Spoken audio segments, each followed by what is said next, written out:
Yasser from Bangladesh. Assalamu alaikum, Sheikh. Salamullah. My question is, if a person is ill and the air conditioner in the masjid increases his illness, can he pray at home? I asked an imam. He told me to pray in the corridor of the masjid and attend the Jamaat. Though the Jamaat doesn't reach at corridor, I felt problem in this when I miss 1 or 2 rakah as I cannot see the ongoing prayer.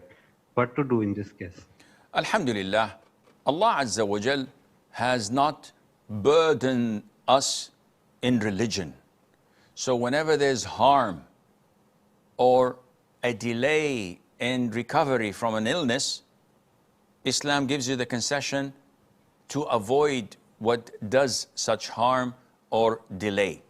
So if this is the case, as it is prevalent in some masjids, that the air conditioning is too cold, and if you have an illness that can progress, can increase because of such coldness, then you're exempted from praying in the masjid. وَلِلَّهِ الْحَمْدُ وَالْفَضْلُ وَالْمِنَّةِ.